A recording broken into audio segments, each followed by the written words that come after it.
Hi everybody, I'm Keith and this is Attack from Down Under. As usual with my videos, I will be just showing what I've been obsessed with lately music wise. Just getting right into it. A friend of mine was talking about the Michael Schenker group, and did I have the album with Graham Bonnet, who ex-singer for Rainbow. Yeah, I do have it. I thought I had it. I found it. There it is there.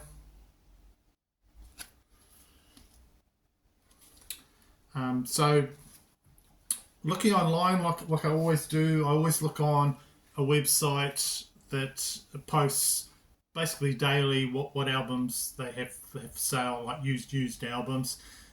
So what I thought was a record for another band that Graham Bonnet was involved with is a band called Alcatrazz. He started, so this was like kind of a hard rock, slash heavy metal band that Graham Bonnet, Jimmy Waldo, and Gary Shear started in 1983. I was looking, and what I thought was an uncommon album from the band. This one here. So I'm looking and thinking, well, it's Alcatrazz. Yep, I'll get that. I thought I had a good chunk of their albums, but I did not have this one. Maybe it was a live album. Kind of looks a bit Night Ranger in it. Maybe it was a live album. So I've got all the sort of classic Alcatrazz albums with Yngwie Malmsteen and Steve Vai playing on them. I enjoy those ones. But when this actually arrived, it's a completely different band than the one I thought. So you got, this is the Graham Bonnet Alcatrazz, and you're looking there at the titles. Look at the difference. It's only one letter. I did not realise this. Like, there you go. It's a C there. It's a K there with this one. So I probably pushed the buy button probably a bit too soon.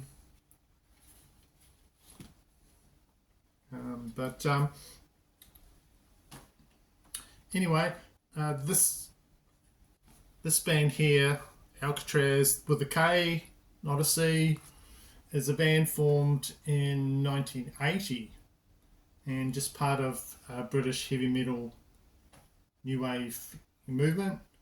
The second album, and sadly enough, after the release of this one, they were dropped by the record label and pretty much called it a day.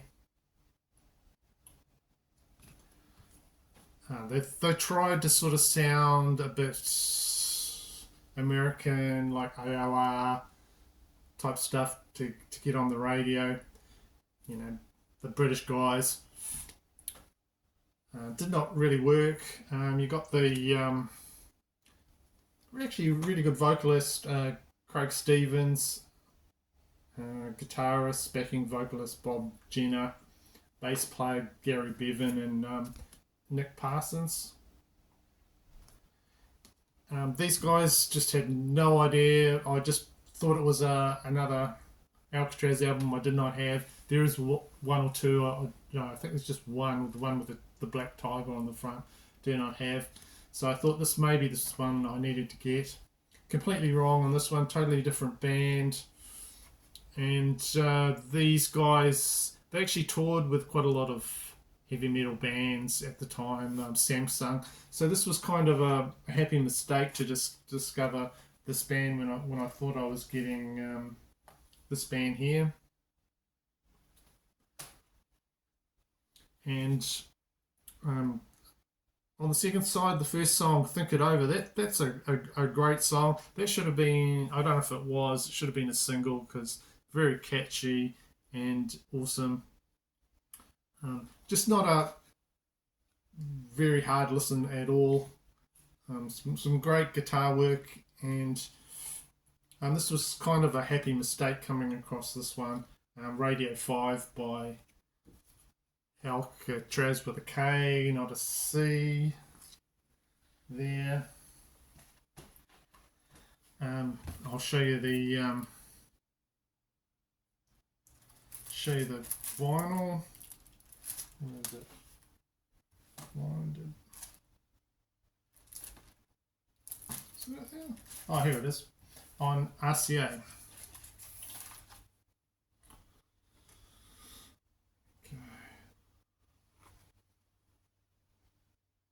So a really annoying thing about when I buy from this New Zealand online stores, that they don't tell you what condition the records are going to be when they send you.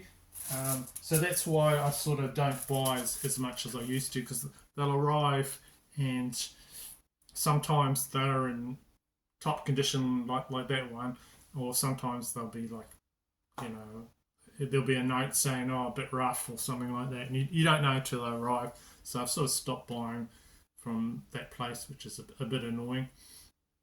So the next album I will show you is one that's come from the contest I did, the Phobia and Seasons contest. So one of the ideas I had when I was putting that forward was to try and get some recommendations from a lot of guys out there that know, no one knows everything, just about good albums that I hadn't listened to, and I just got a swag of stuff that I've ordered some records from albums people said, yeah, check that one out. So this is one of these. I think it was maybe Scott that showed this album, and it's the band Sigh. I knew of Sigh. This is Record Store Day release of a Sigh album. I have a few Sigh albums. Really like them. Are they my favourite Japanese metal band? Yeah, maybe. They'd be there, or maybe Church of Misery. I like them as well. So anyway, this album by Sigh, there's Japanese text there. I think it translates to Inheritor of Despair. It's the name of the album. So giving this lots of spins. Anyway, you've got to talk about this album cover here. I don't know if you can see it too well. You got this lady on the front, and just something is not right with this on the cover. This woman has like blood stains on her dress, and as you notice, she's like watering dead flowers there. There's kind of like weird things on the wall, rubbish everywhere. Kind of like if you've watched any Japanese horror movies, I've watched lots of them. So if you know Sigh, they're a really interesting Japanese band. They do lots of odd instruments, and this has got lots of odd instruments on it. Not what you expect to listen to. Folk sounds. They throw in orchestral parts, keyboards, bizarre sounding keyboards and flutes. And like many of the Sigh albums, they just throw everything into kind of the mix together with some, really cool black metal riffing. So the sort of the strangeness of this album grew on me. I think it's a really easy album actually to listen to. There's a lot of Japanese lyrics in here. It makes you one side makes you sort of feel a bit bizarre, uncomfortable vibe, like the person there is going, her mind's fragmenting or something like that. there's lots of disjointed kind of cool stuff in there from and vocals, some in English from Mirai Karashima. There. Some technical guitar. There's a 3-part Heresy trilogy that's pretty cool. Some technical guitar on there. So that was a really cool listen. I've been playing it quite a bit. I'll just show you the vinyl. It's on, what would you call it? Purple, I guess, with white. There. So that's one I picked up, and it's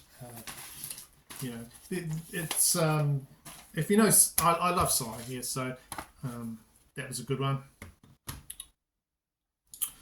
All right, next we're going completely into another shift.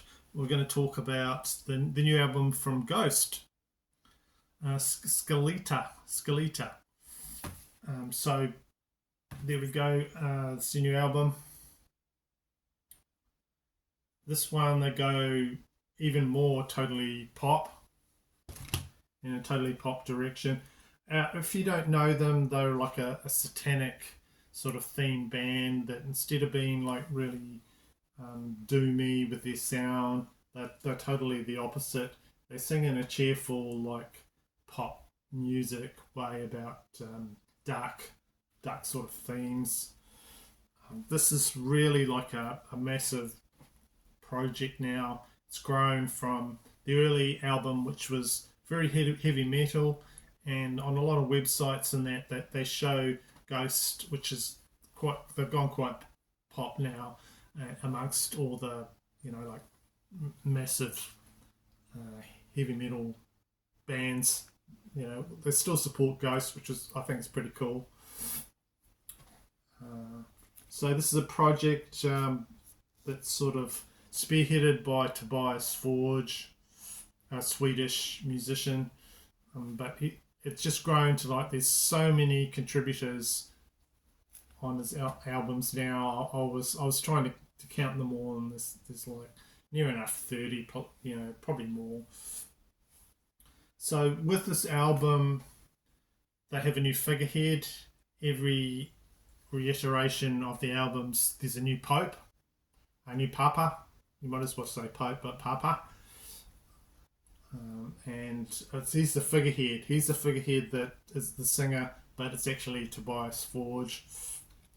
And with this, of course, with this new album, there's a new one, and it is there he is, Papa, the fifth Perpetua.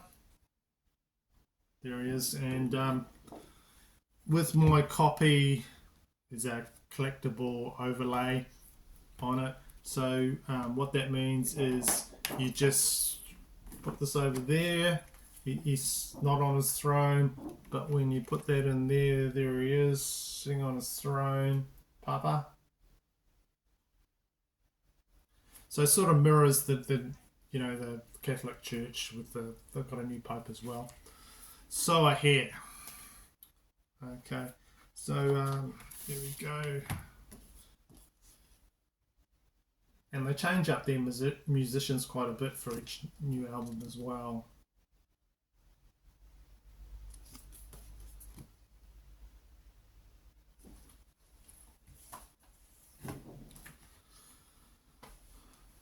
So their last album, Impera, that was one I did like, but this one is like way more produced and polished to like perfection. It sounds so slick, sounds huge in my room when I play this, especially when I stream it and play it through my speakers very loud and that. It's got a very 80s sound, I thought. When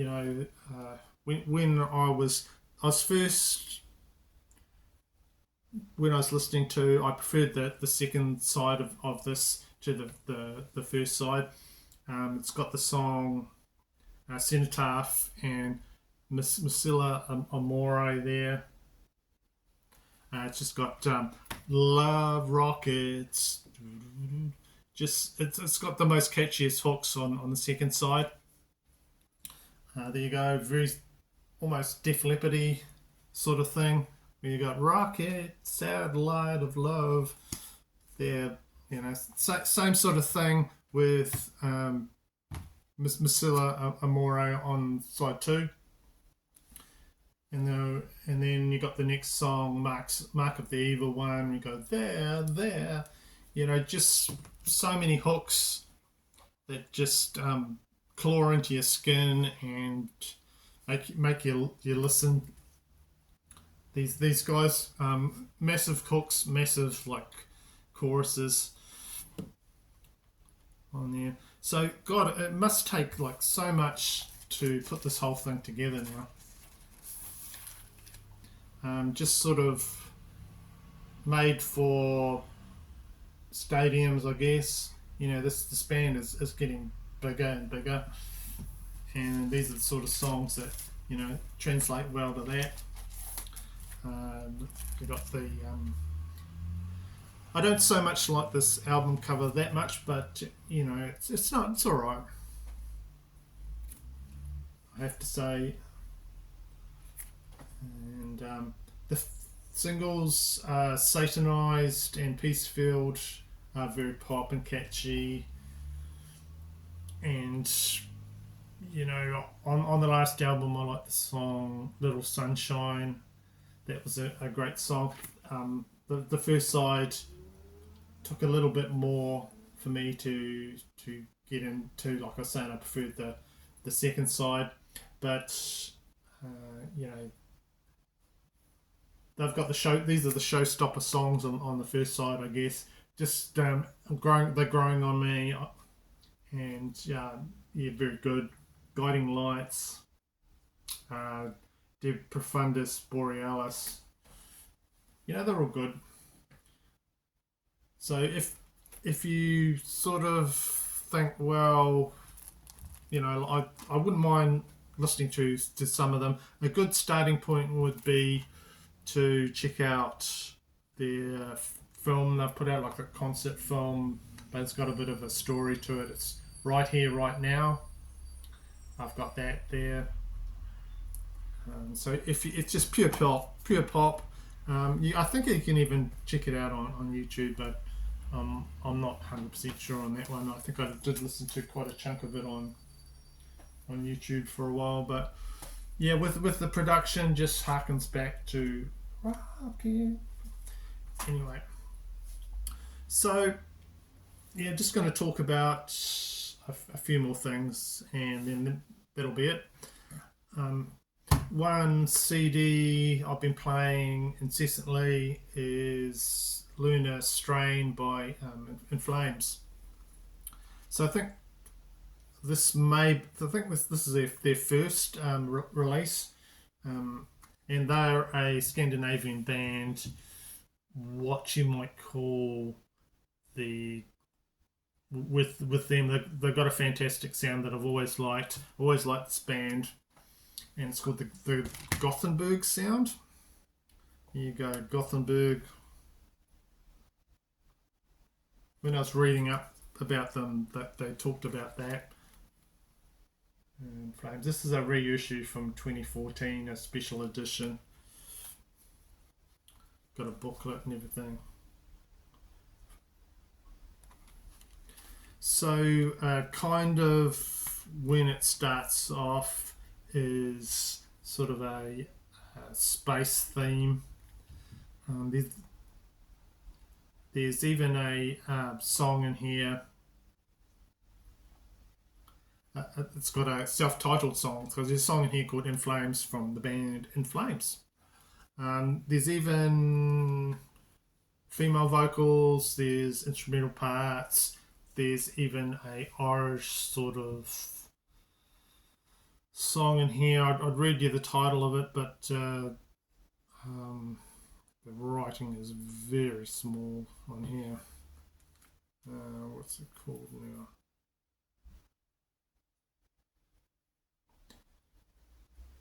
Hargulation or something like that. Yeah. And there's also different on this edition. There's different versions of songs on the original one. So I know In Flames, I've always enjoyed the next album from them, Just a Race, and their latest. I'm surprised that people don't talk about this band more because I think it's a really good band. But yeah, anyway, listening to Lunar Strain and Flames. Another one that I got is Artillery, Penalty by Deception there. So I've heard about this band, but not really dived too much into them. And for me, I listened to the first 3 songs, which were Defiance of Conformity and Live by the Scythe. That was sort of, to me, that sounded like an Accept song, like Teutonic Terror or something like that. You know, really good metal. Yeah, this is the type of stuff I like to listen to, the first 3 songs. Then I sort of kind of lost interest with a lot of the subsequent songs. They started to get a bit sort of, I don't know, more progressive type thing, when I just wanted a straight up rock out. And then there was like a ballad, When the Magic Is Gone, which I did not really enjoy that much. But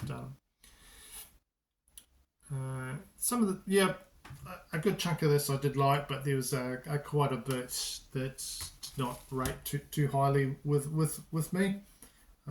I need to probably check out their better albums. I don't know, this might not be their better albums. So finally, as I've talked about in my last video, New Zealand Music Month, I've just, to end off, I've just got to re-show an album. I've shown it before on my channel, but I'll show it again. And that is Extorted Cognitive Dissonance. This is now available to buy on Bandcamp. It was not before. New Zealand band there. Really cool release. There's the CD. Really cool album cover by Ed Ripka. And of course I bought some merch, and with it they were kind enough to send me this signed poster, which was really good of them. It's got all 5 members of the band signing that, and it's got the artwork, which I think is really good. That's why I bought a t-shirt to begin with. Yeah, awesome artwork by the legend Ed Ripka. I like the colours, you know, purple colours on that. So there you go. That's my video today. Hope you found some things of interest in there that you liked, and maybe something you'll want to try out, some new music you want to try out. What's it? This is, I got, just show you this to end off. My wife got this for Mother's Day. I thought it was just been playing with it. Yeah. Anyway, so thanks, and I will see you in the next video.